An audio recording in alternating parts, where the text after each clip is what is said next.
अस्सलाम वालेकुम, कैसे हैं आप सब? उम्मीद है आप सब खैरियत से होंगे। आप लोग का वेलकम है मेरे चैनल सोल पाथ पर। अच्छा जनाब, तो आज मैं आपको ट्विन फ़िल्म जर्नी में आई कॉन्टैक्ट की अहमियत बताने वाली हूँ। आई कॉन्टैक्ट से क्या होता है, ये सब बताने वाली हूँ। अगर आप लोगों ने ये चीज़ एक्सपीरियंस की होगी तो आप लोग कमेंट बॉक्स में ज़रूर बताना, ठीक है? और जिन्होंने नहीं की है या जिन्हें नहीं पता है कि आई कॉन्टैक्ट जो है वो कितना इम्पोर्टेंट होता है और वो किस तरह से डीएम को चेंज कर सकता है, तो वो मैं आज आपको बताने वाली हूँ, ठीक है? तो जब डीएफ जो है वो डीएम के साथ आई कांटेक्ट कर लेती है एक बार, तो डीएम के साथ क्या होता है? एक बार से मुराद ये है कि जब फर्स्ट टाइम कर लेती है और उसके बाद भले वो कितनी बार भी कर ले, ठीक है? हर बार उसके साथ चेंज ही होता है और फर्स्ट टाइम जब करती है तो तभी से डीएम के अंदर जो चेंजेस आते हैं, वो मैं बताने वाली हूँ कि डीएम क्या फ़ील करता है। डीएम पर क्या असर होता है डीएफ से आई कांटेक्ट के बाद, ठीक है? डीएम को एक अजीब-सी जज़्बाती गहराई महसूस होती है, जैसे कि डीएफ उसके अंदर तक देख रही है। उसकी स्पिरिचुअल अवेकनिंग होना शुरू हो जाती है। डीएम को ऐसा लगता है कि डीएफ के साथ उसका कोई बहुत पुराना रिश्ता है, बहुत पुरानी यादें हैं उसके साथ। उसको ऐसा लगता है कि जैसे हम एक-दूसरे को बहुत ही पहले से जानते हैं। एक शदीद किस्म की मैग्नेटिक अट्रैक्शन फ़ील करता है वो। वो अट्रैक्शन जो आज से पहले उसने किसी के साथ नहीं महसूस की और ना ही वो आगे कर पाएगा। डीएम के अंदर छुपे हुए इमोशंस या फिर अनरिज़ॉल्व ट्रॉमास जो होते हैं ना, वो एक्टिव हो सकते हैं। यानी कि जब उसकी स्पिरिचुअल अवेकनिंग स्टार्ट हो जाती है तो उसके अंदर जो भी उसके इमोशंस हैं जो कि छुपे हुए हैं, जिसको उसने दबा के रखा हुआ है, ठीक है? तो वो सामने आने लगते हैं। वो उसकी पास्ट की जो चीज़ें होती हैं जो कि मतलब उसके साथ बचपन में कुछ हुआ है या कोई भी ऐसी चीज़ें, वो उसके सामने आने लगती हैं और उसको जो है वो उनके ऊपर, क्योंकि उनको रिलीज़ करना होता है ना, इसीलिए वो सारा कुछ उसको याद आने लगता है। वो सारा कुछ उसको जो है वो दिखने लगता है। यानी कि उसके जो ब्लॉकेज हैं वो उसके सामने आने लगते हैं। तो आई कॉन्टैक्ट जो है ना वो डीएम पर बहुत ही ज़्यादा असर रखता है। वो डीएफ जो दूर रहती हैं, मजबूर हैं, आई कॉन्टैक्ट उनका अभी तक नहीं हुआ है और उनके मामलात वैसे सही चल रहे हैं, ठीक है? तो उनके लिए कोई इश्यू नहीं है, लेकिन अगर जो डीएफ साथ हैं या फिर पास हैं और वो किसी तरह आई कॉन्टैक्ट अपने डीएम के साथ कर लेती हैं या फिर वीडियो कॉल के ज़रिए ही सही भले, ठीक है? क्योंकि ज़्यादा मजबूरी है, लॉन्ग डिस्टेंस जो है वो कनेक्शन है, मिलना-मिलाना नहीं हो सकता, तो वीडियो कॉल के ज़रिए ही बातचीत होती है। तो वीडियो कॉल के ज़रिए भी अगर डीएफ जो है वो कर लेती है, आई कॉन्टैक्ट किसी भी तरह हो जाता है, तो डीएफ के अंदर डीएम के अंदर ये सारे चेंजेज़ जो है वो आना शुरू हो जाते हैं, ठीक है? और अगर कभी किसी-किसी केस में ऐसा भी होता है कि आई कॉन्टैक्ट नहीं भी हो पा रहा है या नहीं भी हुआ है, तो चीज़ें क्या आगे नहीं बढ़ेंगी, मतलब नहीं, आगे बिल्कुल बढ़ती हैं, लेकिन वो थोड़ा-सा स्लो प्रोसेस हो जाता है। आई कॉन्टैक्ट जो है ना वो एक बहुत ही ज़्यादा समझ लें कि डीएम की अवेकनिंग को जो है वो फ़ास्ट करने के लिए एक बहुत ही बढ़िया टूल है। ठीक है? आसान लफ्ज़ों में ये बात है। और जो डीएफ नहीं कर पाती हैं उनके लिए भी कोई इश्यू नहीं है, ठीक है? उनके डीएम भी अवेकन तो होंगे मगर टाइम लगेगा, क्योंकि डीएफ के खुद के भी इतने सारे मसले-मसाइल होते हैं, इतने सारे ब्लॉकेज होते हैं, जिन्हें वो हील नहीं कर पाती है, जिन्हें वो समझ ही नहीं पाती है। इतना टाइम तो उसको खुद को ही समझने में लग जाता है कि यार मेरे साथ मसला क्या है, ठीक है? फिर वो उस मसले को काफ़ी टाइम के बाद समझती है, फिर उसको हील करना शुरू करती है, फिर जाके डीएम का जो है वो मामलात सेट होते हैं। तो यहाँ पर ये भी चीज़ है। तो डिवाइन टाइमिंग के हिसाब से सारी चीज़ें सेट हो तो जाती हैं, लेकिन ये है कि अगर जो डीएफ अपने डीएम के साथ आई कॉन्टैक्ट कर लेती है, उसका हो जाता है, डिवाइन की तरफ से ही कोई ऐसी पॉसिबिलिटीज़ बन जाती हैं कि आई कॉन्टैक्ट हो गया, सडनली हो गया, कोई इंटेंशन सेट करके आई कॉन्टैक्ट नहीं किया गया था, ऐसे ही हो गया, ठीक है? तो भी यहाँ पर जो है वो मामलात जो है वो तेज़ी से बढ़ना शुरू हो जाते हैं। आपका जो डीएम है, वो आपको पहचानना शुरू कर देता है, बेसिकली बात ये है। और जब वो आपको पहचानना शुरू कर देता है, तो फिर वो आपसे दूर नहीं रह पाता है।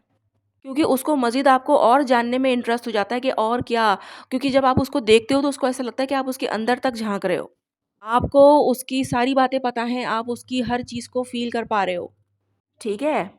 और इसी वजह से कभी-कभी डीएम का ईगो जो है वो बढ़ जाता है, कि क्योंकि ये जो एक्सपीरियंस वो कर रहा होता है ये उसके लिए अनबिलीवेबल होता है और वो यही चीज़ सोचता है कि आज से पहले ऐसी चेंजेस मैंने अपने अंदर कभी नहीं देखी।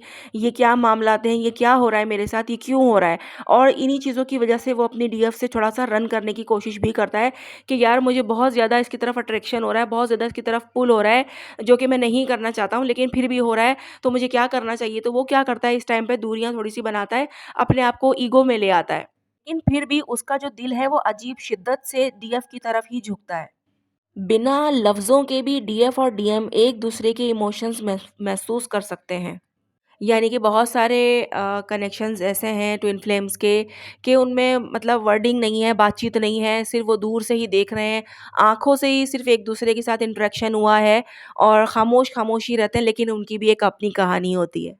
दूर बैठे हुए हैं और एक ही ऑफ़िस में भी काम करते हैं, बाज़ औक़ात ऐसा भी होता है कि घर में भी रहते हैं, लेकिन बातचीत नहीं करते, एक-दूसरे से अपने इमोशंस एक्सप्रेस नहीं करते, कुछ नहीं कहते, अपनी फीलिंग्स के बारे में कुछ नहीं बताते, लेकिन आँखों के ज़रिए जो है, वो सारी बातें हो रही होती हैं। आपको सामने वाले की एनर्जी जो है वो फ़ील हो रही होती है और सामने वाले को यानी कि आपके डीएम को आपकी एनर्जी फ़ील हो रही होती है। यहाँ पर लफ्ज़ों का कोई खेल नहीं है, यहाँ पर इमोशंस को महसूस किया जाता है।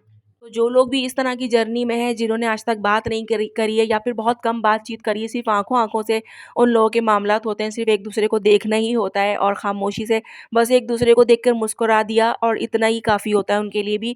इसी में काफ़ी वो सैटिस्फाइड हो जाते हैं, तो बहुत सारे लोगों की जर्नी इस तरह की भी होती है।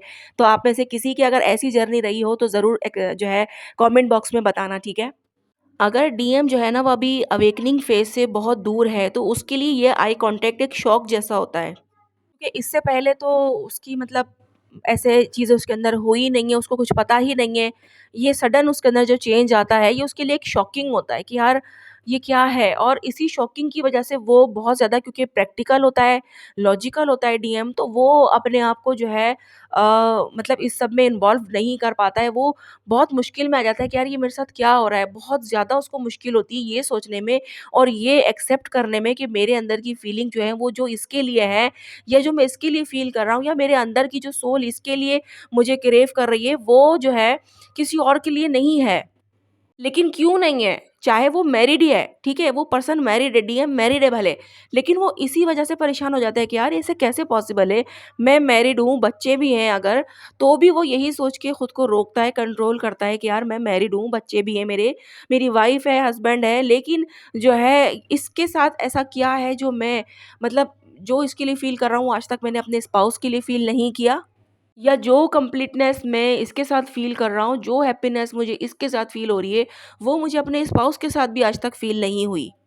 वो शख़्स जो डीएम है आपका, वो आई कॉन्टैक्ट के बाद डीएफ के साथ ये चीज़ भी समझ जाता है कि यार इसके साथ जो है ना, जो चीज़ इसके साथ है, वो किसी के साथ ना आज से पहले हुई है, ना ही शायद आगे होगी और वो आगे होगी या नहीं होगी इसको एक्सपीरियंस करने वो आगे जाने की कोशिश भी करता है। बाज़ औक़ात आपने देखा होगा कि डीएम जो है वो थर्ड पार्टीज़ और भी उनकी लाइफ़ में दूसरी होती हैं। आपको आपने ये भी सुना होगा, ये भी देखा होगा कि वो मैरिड भी है भले, उसकी ऑलरेडी वाइफ़ है, ठीक है? और उसके साथ डीएफ भी है, लेकिन वो डी फिर भी उसके अलावा भी एक और थर्ड पर्सन उसकी लाइफ़ में वो है, वो थ एक और थर्ड पर्सन के साथ वो लगा हुआ है।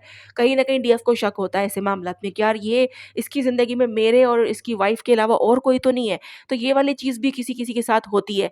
तो जब ये उनके साथ होती है तो वो सिर्फ़ इसी वजह से होती है क्योंकि वो जो डीएम है ना, वो यही सोच रहा है कि यार मैं मतलब ये जो मैं इसके साथ फ़ील कर रहा हूँ, क्या ये मैं सिर्फ़ इसीलिए फ़ील कर रहा हूँ कि मुझे इसके साथ फ़िज़िकल अट्रैक्शन हो रही है या फिर ये एक नया कनेक्शन मुझे मिला है, ठीक है? एक तो मेरी वाइफ़ तो थी मेरे साथ, लेकिन एक नया कनेक्शन मुझे इसके साथ जो फ़ील हो रहा है, तो क्या ये एक नए कनेक्शन होने की वजह से एक नया पर्सन जो मेरी ज़िंदगी में आ रहा है, इसकी वजह से हो रहा है, ये सब कुछ या फिर ये डिफ़रेंट है? तो वो इसको एक्सपीरियंस करने के लिए, इसको जो है जानने के लिए कि ये क्या है, वो दूसरी जगह भी जाता है ताकि वो देखे कि वहाँ के इमोशंस मेरे कैसे हैं।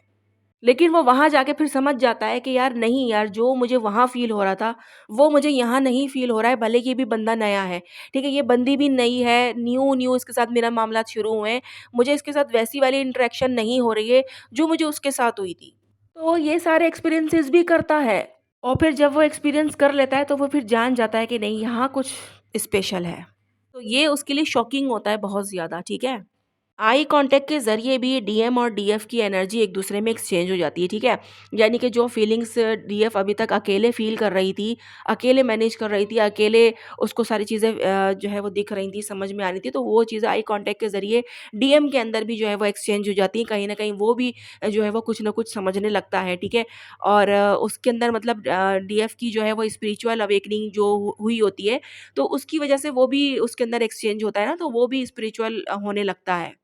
स्पिरिचुअलिटी के अलावा और भी बहुत सारी चीज़ों को जो है वो समझने की कोशिश करने लगता है क्योंकि वो सारी चीज़ें उसके अंदर भी आ रही होती हैं, जो अब तक सिर्फ़ डीएफ के अंदर थी।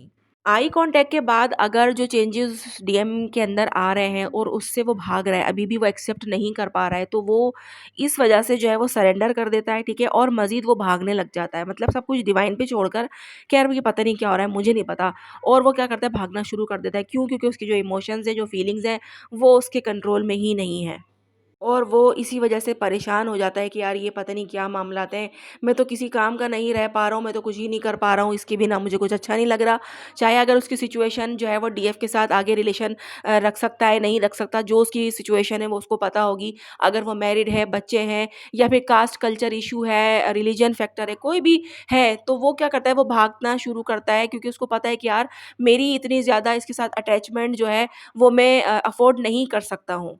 और इसीलिए वो अपने डीएफ को जो है वो इग्नोर करना शुरू करता है, इसी वजह से वो भागना शुरू करता है। लेकिन कहीं न कहीं उसको पता है कि यही वो शख़्स है जिसके आगे मैं झुक रहा हूँ, जिसके लिए मेरे अंदर भर-भर के फीलिंग्स हैं। ठीक है? तो समझ में आया यहाँ तक आपको? अगर और भी कुछ जानना हो, और भी कोई कन्फ्यूज़न हो, और भी कोई सवाल हो, तो आप लोग कमेंट बॉक्स में पूछ सकते हैं मुझसे। मैं बताने की पूरी-पूरी कोशिश करूँगी, ठीक है? और अभी की आज की वीडियो यहीं तक है, और फिर मिलते हैं हम नेक्स्ट वीडियो में इंशाअल्लाह ताला। जब तक के लिए आप लोग जो है वो मुझे इजाज़त दीजिए। अल्लाह हाफ़िज़।